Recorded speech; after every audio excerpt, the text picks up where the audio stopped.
This is CGTN, China Global Television Network.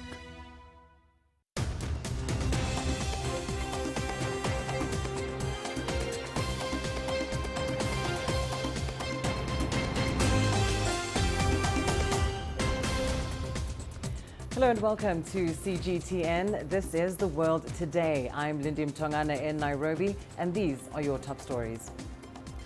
More than 80 people have died in tornadoes that have slammed through 6 central and southern U.S. states. Security tops the agenda at the G7 Foreign Ministers meeting in Liverpool.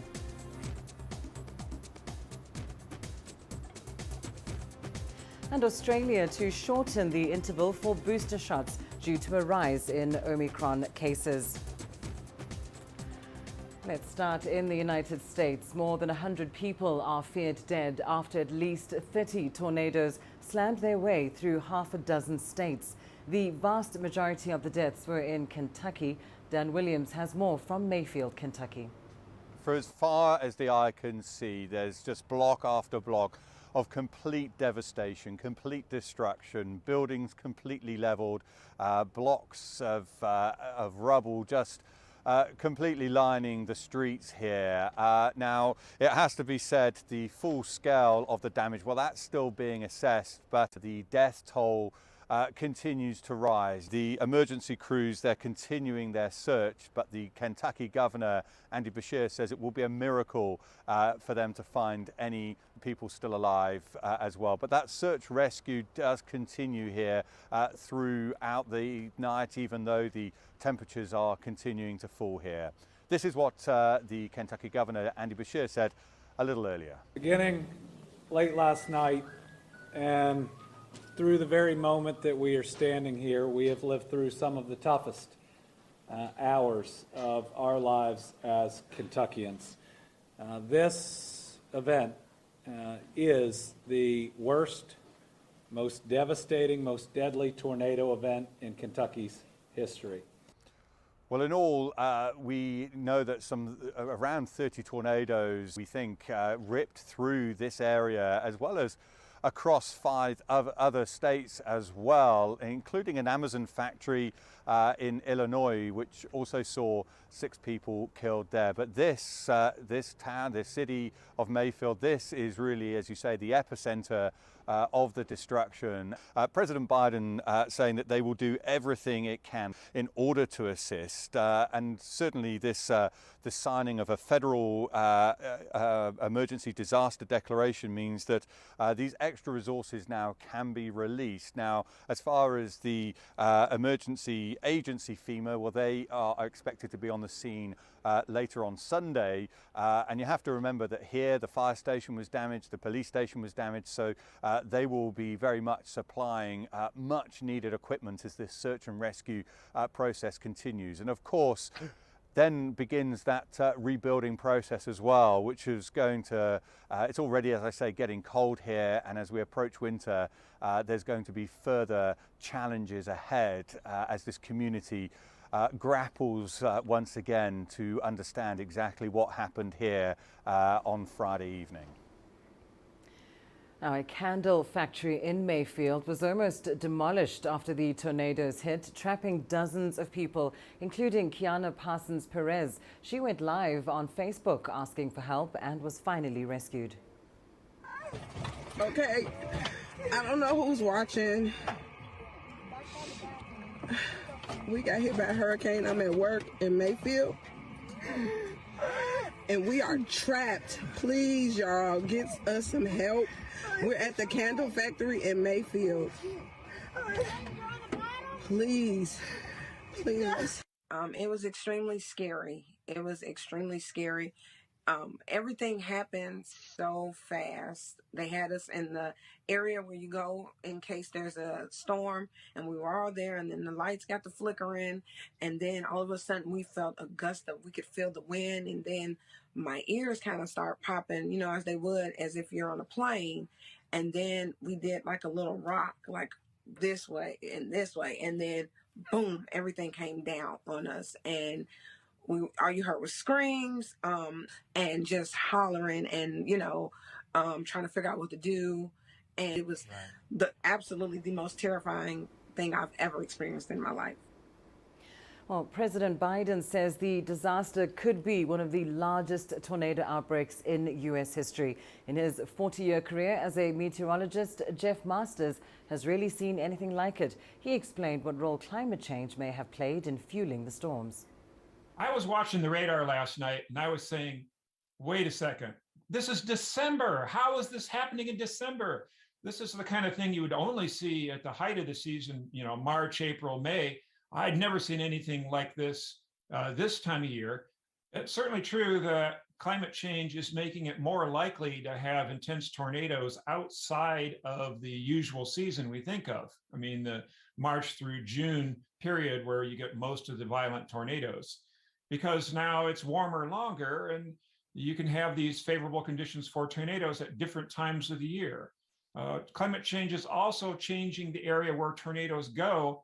It used to be that Oklahoma, Texas, that area was the center of Tornado Alley. In recent decades, that has shifted. It's more in the southeast U.S. It's more towards where we saw last night. So certainly the seasonality is changing. The location we get these storms is changing. But one thing I might mention is there's no evidence yet that climate change is causing an increase in strong tornadoes. We have not seen the numbers to support that sort of thing happening. So that's some good news anyway. The G7 summit continues in Liverpool, where UK Foreign Secretary Liz Truss is hosting her counterparts from the world's leading economies. The weekend meeting marks the final major event under Britain's presidency before Germany takes over next year. The UK and France held bilateral talks on Saturday on the sidelines of the conference amid tensions surrounding migrant crossings and fishing licenses. Discussions at the summit include issues such as vaccination efforts against the coronavirus pandemic, Afghanistan, and tensions over troop buildup on the border of Russia and Ukraine. The United States and its NATO allies have warned Russia will face heavy sanctions if it invades Ukraine. Moscow has denied any impending invasion. Well, let's bring you more on this now. We go live to Liverpool, where we're joined by Laura Mackin-Aisherwood. Laura, of course, some pressing issues on the agenda. Just talk us through what we expect from today's talks. Well, today is really going to be focusing heavily on the coronavirus pandemic, the global health crisis that is still continuing to affect economies and also take lives, of course. And the emergence of the Omicron variant of the virus is really high up on the agenda, how economies can come together to try to respond to it, to try to prevent people losing their lives, but also protect those economies that are being damaged by the introduction of new lockdowns, new restrictions across Europe in particular. So that is going to be a real issue to talk about today. They're also going to be speaking about vaccine sharing. Now, we know that nations across Africa have been quite vocal in asking developed nations to offer up more to them in terms of vaccination doses. South Africa has been calling really heavily for that to happen. So we'll see if there's any movement on that here today. And of course, across the whole of this weekend, geopolitics and those issues that are really raising tensions around the globe have also been on the table for discussion. As you say, the situation in Russia, between on the border, between Russia and Ukraine, the troop build-up there, and how each of these areas are trying to posture and work out how to move forward with that. That's been a real significant issue that's been discussed, and there's plenty of others to talk about too. Indeed, and of course this year it's more than just the group of 7 Indo-Pacific countries have been invited for the first time. South Africa has also been included. Tell us more about that.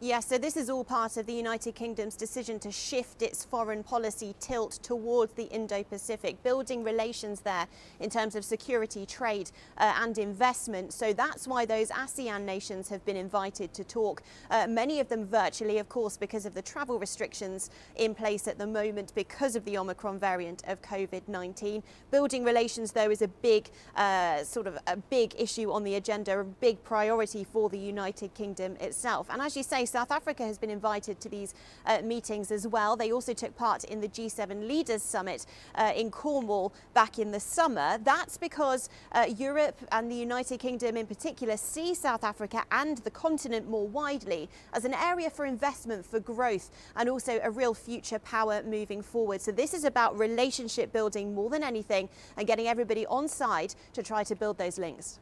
Thank you so much. That's Laura McIntyre live for us in Liverpool. Now, thousands in Vienna have taken to the streets to protest against COVID-19 measures. Austria's government on Thursday announced a compulsory vaccination plan, which aims to vaccinate people over the age of 14.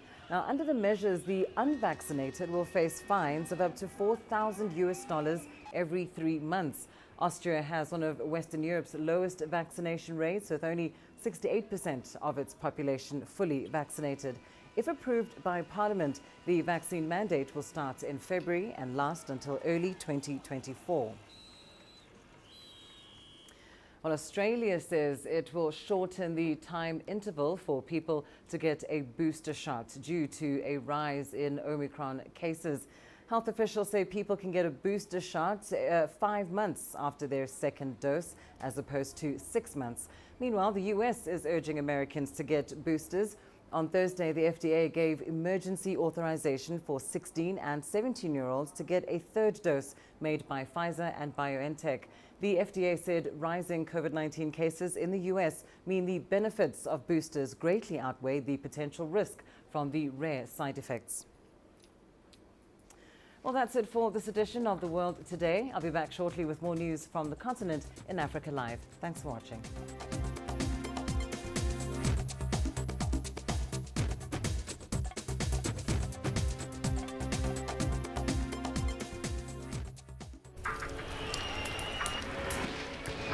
So this is it. I'm just about to be shot. The little tents here, bottles are being thrown as they do so. There are about 3 critical bridges here in Malawi. That's one of them. We're going to cross that bridge. As you can see behind me, police forces Who are replying with gas. Gas just came in. gas, so it's all begun now. Divisions leading the charge into West Mosul have brought us here. Just got to be careful here with some gunshots. This is where most of the fighting has been concentrated. This is the front line now after 9 days of fighting. We're about 2 to 3 kilometers from the Within front clear line. view of this front line position.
This is CGTN, China Global Television Network.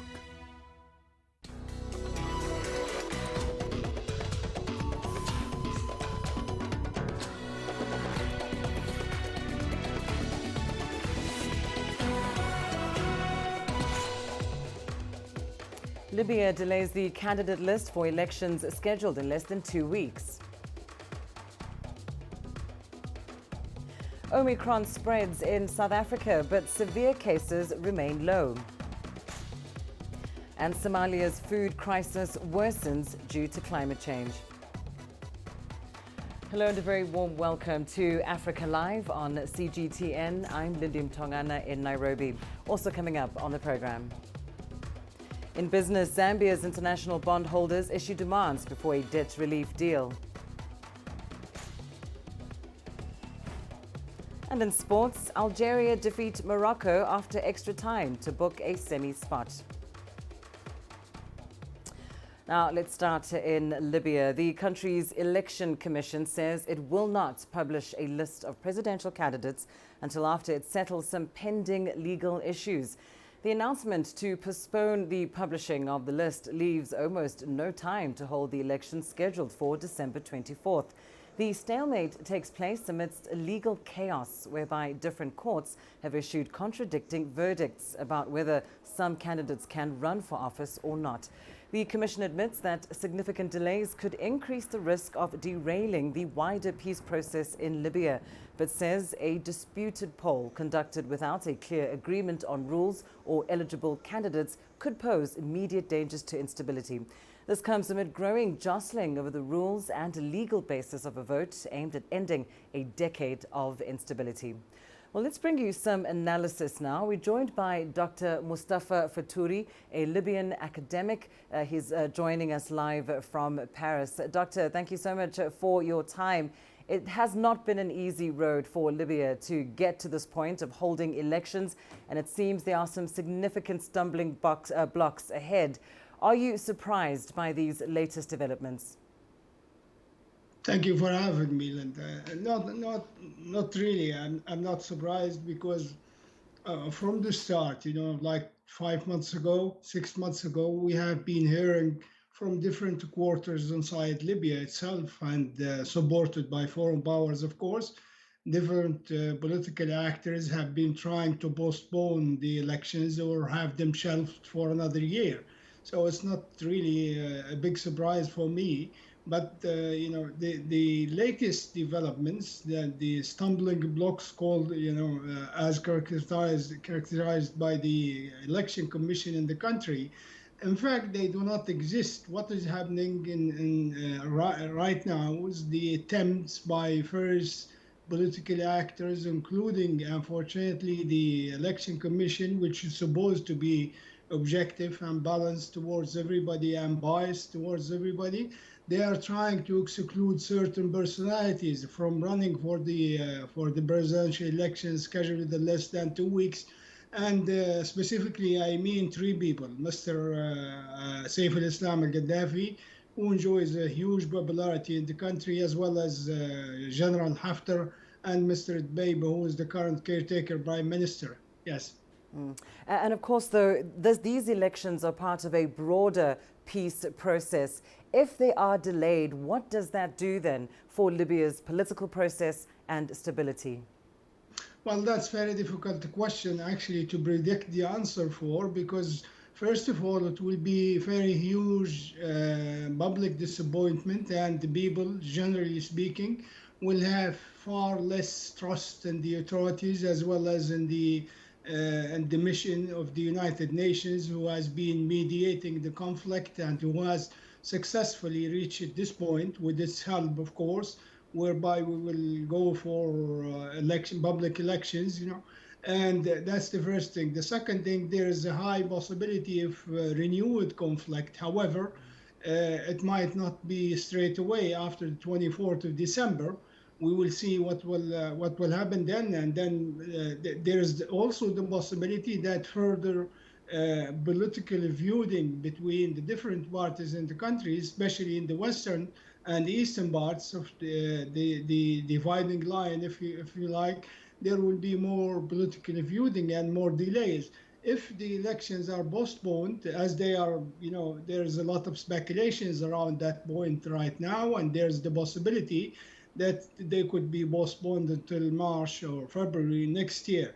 I doubt it will happen that way. If they are postponed, they will postpone most likely for a longer period of time, and that will open the door for more difficulties and more political disagreements.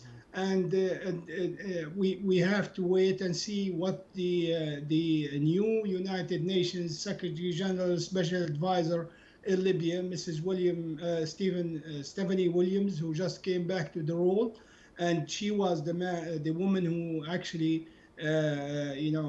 devised the whole thing that got us to the election. We have to see what kind of magic she comes up and bring Libyans back to the election date if they agree a new one. But it will be a huge public disappointment for everybody in Libya. Indeed, indeed. Thank you so much, Dr. Mustafa Faturi, sharing your insights there with us. Thank you. Now, let's go to Sudan. The country has begun investigating the deaths of protesters in the aftermath of a military takeover in October.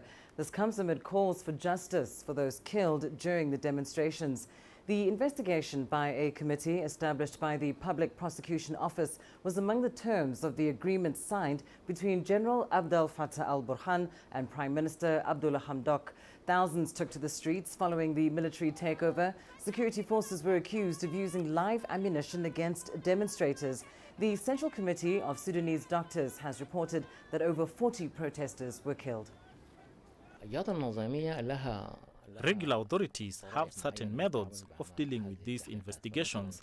For example, in the police, there are official authorities, a police inspector. In the armed forces, there are military justice, a military prosecution, and means of investigation.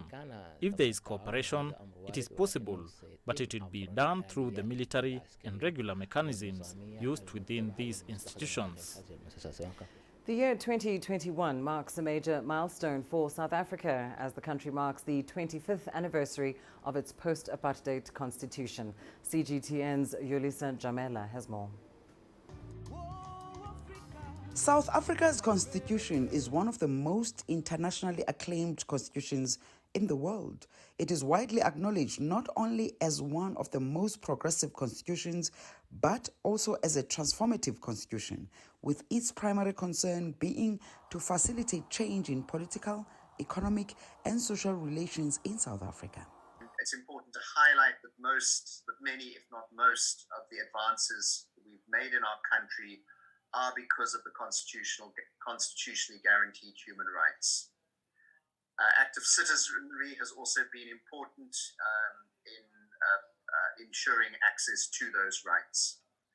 So that's the sort of good side, but on the bad side, I mean, this is a webinar about the Constitution as the catalyst for the achievement of equality. And the problem is that, as we all know, we are one of the most equitable countries in the world as far as between the haves and the have-nots. Former President Nelson Mandela signed the Constitution of the Republic of South Africa into law in Sharpeville in the Gauteng province on 10 December 1996. The signing of the Constitution in Sharpeville was a commemorative gesture in remembrance of the people who died during a peaceful demonstration against the vicious pass laws on the 21st of March 1960. The pass laws required black South Africans to carry passbooks known as dompas at all times and everywhere. The Constitution is now being used to promote a common vision for unity in diversity and strengthen the culture of respect for human rights and the rule of law in South Africa. To ensure that the Constitution is fully respected and adhered to, the democratic government established the Constitutional Court, South Africa's apex court, to be the ultimate guardian of the Constitution. Secure fundamental respect for the dignity of everybody in a very diverse society. We were asked to go beyond simply dealing with human dignity as the core element, to use the equality provisions to get material equality, economic equality. For all the Constitution's failures, the Nelson Mandela Foundation CEO believes that it's the people who should take direct responsibility.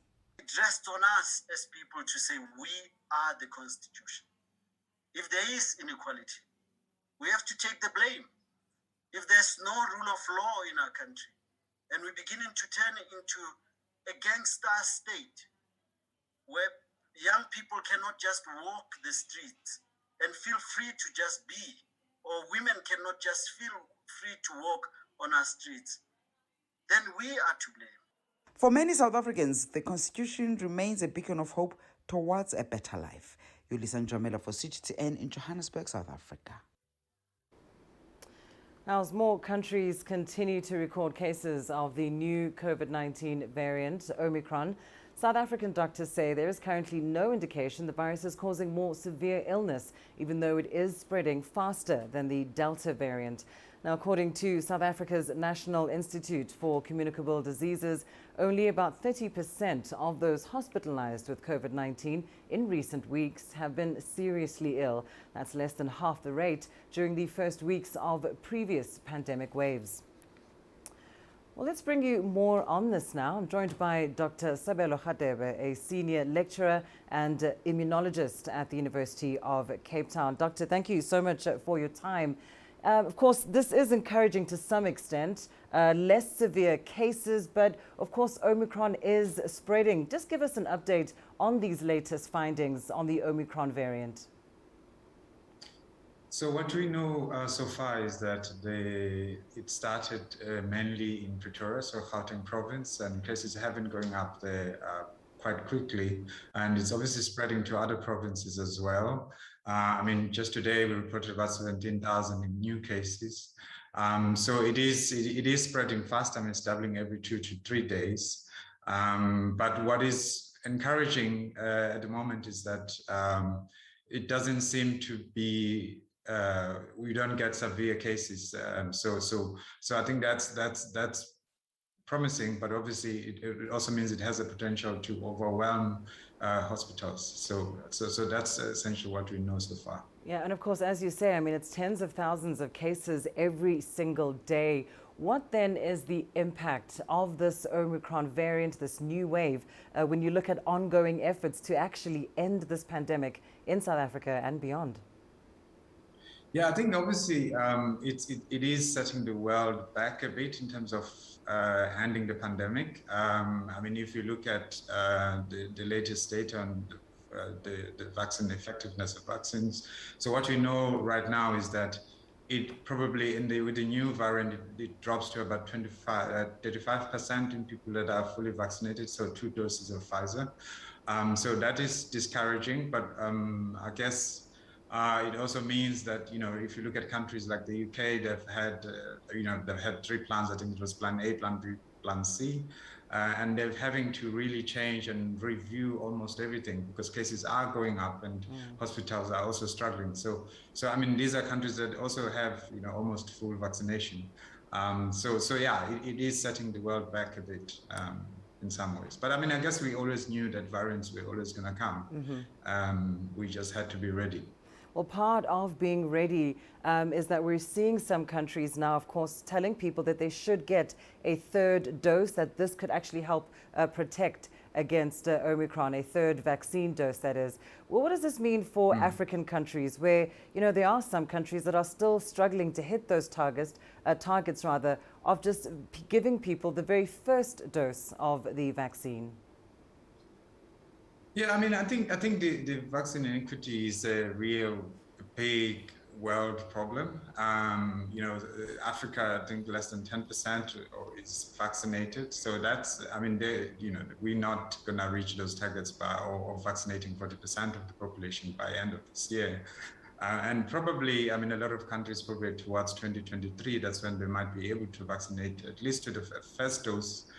So if we're talking boosters, we're really far ahead in terms of the conversation that we should be having in Africa of actually getting vaccines to give people that first jab. So I think the countries that are holding vaccines, they should fast track that. I mean, and give us the vaccines to be able to vaccinate people, at least give them the first dose. Indeed. Thank you so much, Dr. Sabelo Khadebe, joining us there from the University of Cape Town. You are watching Africa Live. We'll have more for you right after this short break.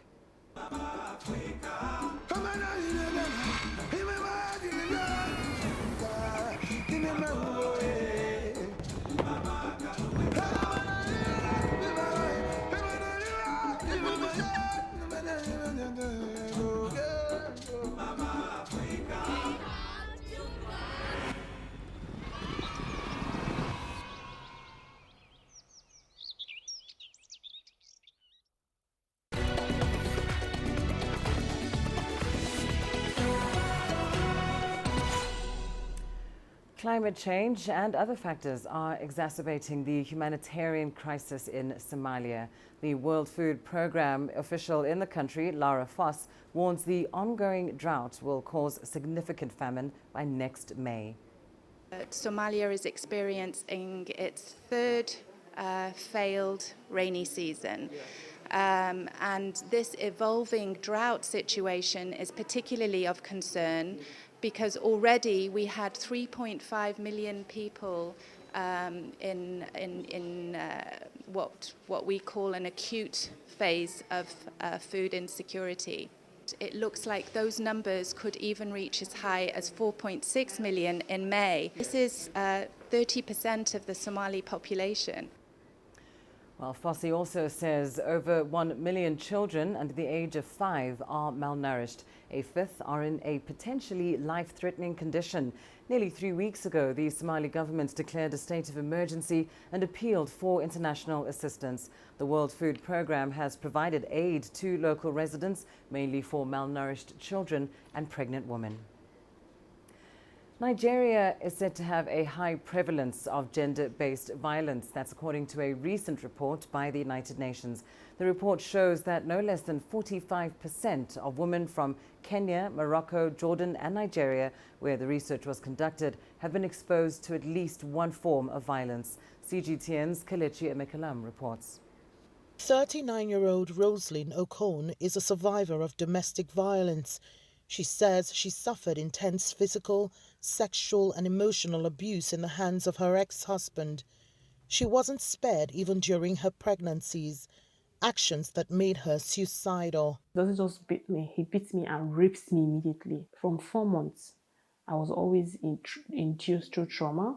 I was trauma-induced into premature labor till I almost gave birth. The verbal abuse continued, physical, mental, financial, psychological. Every form he felt he could, overpower me. This is me who has been suicidal on 2 occasions. So at that hospital bed, I told myself, if I didn't take my life on those 2 occasions, I would be a foolish woman to go back to that man. Local and international organizations have led several campaigns targeted at eliminating violence against women. ActionAid Nigeria is one of them. They're pushing for social justice and giving more women their voices back. Women are really hit. They are the burden bearers when it comes to conflict. Women are being used as weapons of war. Women are being used as weapons of, from these bandits and whatever form that you see women. There isn't much local data detailing the trajectory of gender-based violence in Nigeria, but a recent report released by the UN titled Measuring the Shadow Pandemic, Violence Against Women shows a rise in cases of GBV during the pandemic. In Nigeria, about 48% of women suffered at least one form of abuse, directly or indirectly, and advocates say the government needs to do more for the safety of victims. It's important that we have more shelters.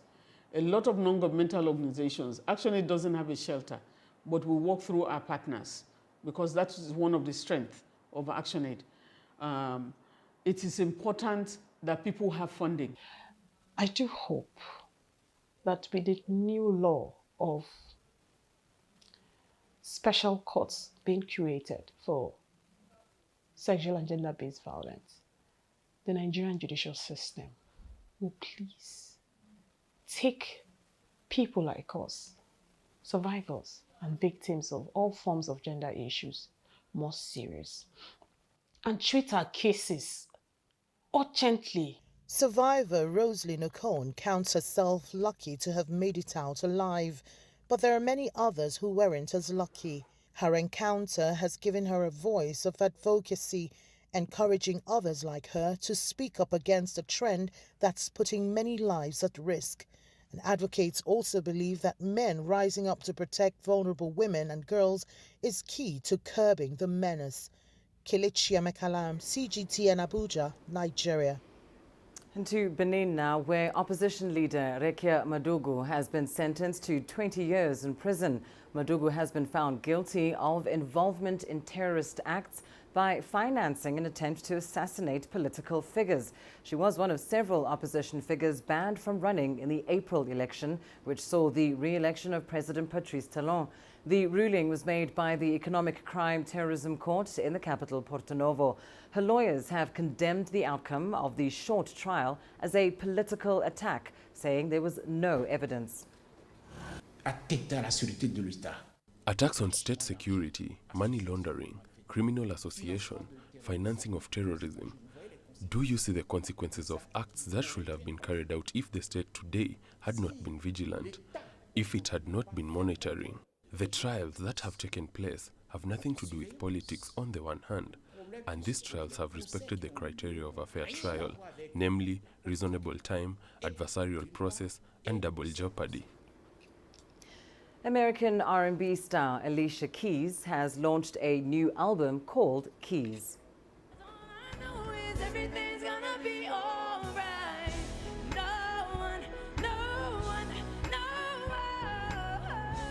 The 40-year-old Grammy Award winner unleashed the new album at the Dubai Expo on Friday. Her performance was part of the Infinite Night series at Al Wassil Plaza.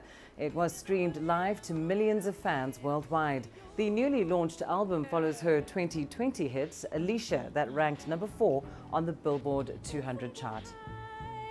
I'm super excited because my tour for my last album, Alicia, got canceled or postponed due to the pandemic, like so many shows did and so many tours did.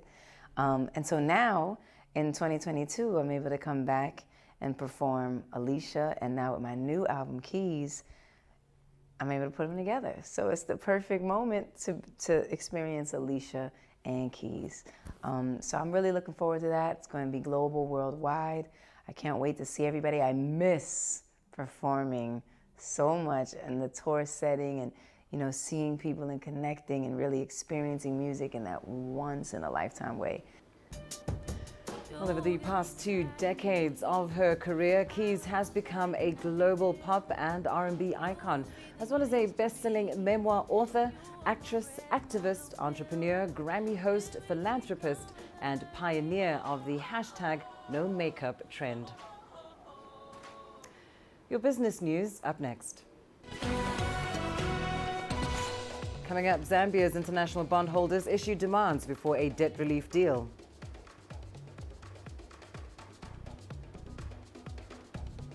And Ethiopia set to roll out 5G network services.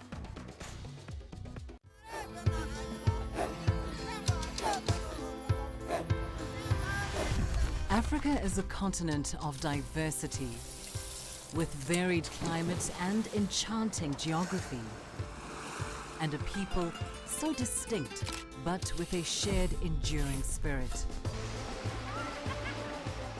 We are at the heart of the continent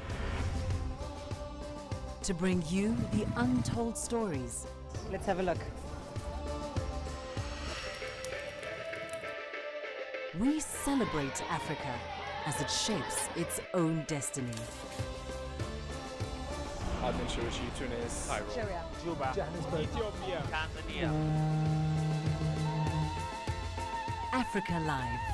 Find your voice. Africa is the nexus of enterprise, and global business will tell you why it matters. From the mega investment projects to multi-billion-dollar mergers and acquisitions. Africa today collects, just in terms of revenues from taxes alone, $545 billion a year. If you take 10% of that and you devote it to the energy sector, problem solved. All this on Global Business, weekdays at this time on CGTN.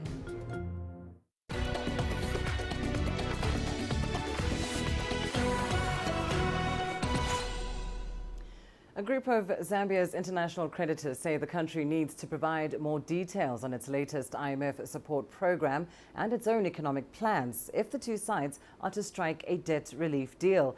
The group is made up of international funds that own the country's now defaulted bonds. Its representatives say it is also crucial that China, which also lent heavily to copper-rich Zambia, provide a comparable degree of debt relief. After months of talks, Zambia's new government arrived at a provisional agreement on a $1.4 billion three-year IMF plan that will require it to slash spending and cut politically sensitive subsidies on power, fuel and farming. Zambia's external debt includes around $3 billion in international bonds, $2.1 billion due to multilateral lenders like the IMF, and another $3 billion owed to Chinese entities. Kenyan President Uhuru Kenyatta has signed an amended law that gives Kenya's central bank the power to license and regulate digital lenders. Companies now have 6 months to apply for an operating license. Lenders will also have to honor existing consumer and data protection laws, with firms maintaining the confidentiality of data acquired from their clients. They'll need to make clear disclosures on pricing, the consequences of defaulting on loans, and outline debt recovery methods in the event of default. Mobile lending has thrived in Kenya and other countries where many residents don't have bank accounts and can't take advantage of conventional financing. However, some services have been accused of abusing their audiences with predatory interest rates, with annualized figures often in triple digits. Ethio Telecom, Ethiopia's state-owned telecoms service provider, has announced plans to start 5G network trials. The company is implementing the project using technology from Huawei. 5G is set to be introduced to deal with the high volume of data transmission in dense urban areas, partly by upgrading existing 4G infrastructure. 5G transceivers will be first set up in hotspot areas in Addis Ababa, including the areas around the head office of Ethio Telecom and Bole International Airport. This development puts Ethiopia among the continent's early adopters of 5G networks, alongside South Africa and Kenya. Egypt has forecast that its foreign direct investments may rise nearly tenfold by 2025. The North African state is the continent's topmost investment destination, but it recorded a drop in inflows to $5.2 billion from $8.6 billion a year before the COVID-19 pandemic.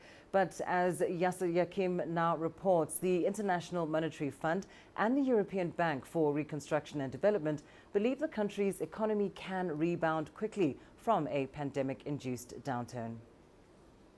The IMF and the World Bank expect Egypt's foreign direct investments to rise from $5.2 billion in 2020 to nearly $50 billion by 2025, while foreign direct investments will account to 3% of GDP, up from 1.7% in the same period. Successful economic reforms, wise financial policies, well-trained labor force, and a strong, diverse industrial base have been attributed by the World Bank as driving elements for this optimistic outlook. In addition, the central bank's move to protect industries, especially from the negative impact of the coronavirus pandemic, has created investor confidence in the market. The central bank in the last 5 years introduced many initiatives to the industrial sector and the economy as a whole. It included suspending debt on many companies and clients who have defaulted, and this gave a huge boost for investments in Egypt. The stability in interest rates and exchange rates in the last 5 years has also been a strong pillar for the Egyptian economy. One of the fastest growing sectors attracting foreign investments were the IT and fintech fields. The Egyptian market is a very big market, and it has a big population. There is a high penetration of smartphones in the Egyptian market. The use of apps has picked up dramatically, and accordingly the Egyptian market is one of the main 2 to 3 markets in emerging and frontier markets that anyone in the industry of fintech or financial technology would be more than happy to be on the ground here. The government has also been working on encouraging investors to tap into the manufacturing and industrial sectors on a larger scale. We work in different industries, including pharmaceuticals, food, medical equipment and manufacturing. We think Egypt provides a lot of opportunities for investments in various sectors. We have one of the highest economic growth rates, especially amidst the COVID-19 pandemic, and the state is making huge expenditures on infrastructure, which in turn benefits a lot of sectors. The industrial sector accounts for about 16% of the GDP and would soon increase with the inflow of FDIs. As the global economy reopens and slowly recovers from the economic effects of the coronavirus pandemic, experts and the IMF believe this will bring with it more opportunities for investments in the North African nation. Yasser Hakim for CGTN, Cairo. In South Africa, climate activists and environmentalists have been protesting against Shell's oil exploration activities. Protesters are demonstrating against seismic testing, which they say will have negative effects on marine life. So today is an escalation and continuation of our actions that we've been organizing over the past 2 weeks. We organized last week Wednesday, we shut down Shell's head offices in Bryanston. That Sunday we shut down the station also in Bryanston. And today we're shutting it down as part of a nationwide shutdown here in Parkhurst. The reason why is because Shell continues to commit to its seismic blasting of our wild coast. It's locking us into a carbon-intensive future, which means that South Africa is going to be subject to carbon border taxes, and it's going to impact our development. So we're here to not allow them to do that, to damage the ecological life in our oceans, and to make sure that development happens on communities' terms and not theirs. Somalia's banking sector pledged to provide more funding to boost youth employment at the end of a 3-day annual Mogadishu Tech Summit. According to Somalia's central bank, the financial sector provided $10 million in funding last quarter to support startups established by young people in the country. Mohammed Kahir has the details from Mogadishu. As the curtain closes at annual Mogadishu Tech Summit, young Somalis with business ideas have something to smile about as they receive funding for their dream business project. Thamaraj Group is a fresh fruit and vegetable delivery service that connects farmers directly to consumers. They were awarded $5,000 to help run their business effectively. Kamal Mahmoud Osman, who is the founder of the ambitious project, says the financial support is very vital. We appreciate iRise Hub. Our team would also like to thank both local and the international banks for playing a key role in financing youth business startups. Business ideas will not work if there is no financial investment. The International Bank of Somalia, which is a member of Bankers Association in the country, that brings together more than 13 banks, has set aside $3 million to create employment opportunities for youth across the country. We have pledged to provide $3 million in the next 3 years to create employment by supporting innovative business ideas for young people across the country in collaboration with local and international organizations. According to the Central Bank of Somalia, the economy of the recuperating state is expected to grow 2.9% this year, in line with IMF's forecast.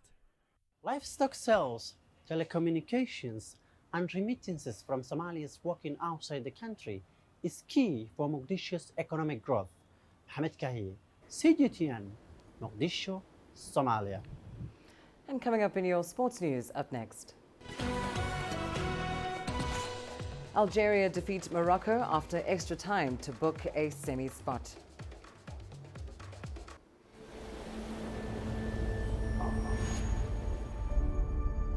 How would you create your legend? On the fields, on the tracks, in the arenas of Africa. Were you born to be a player? Could this moment be yours?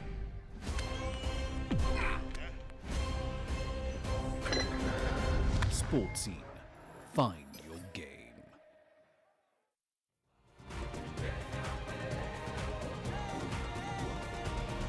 Africa Live. Find your voice.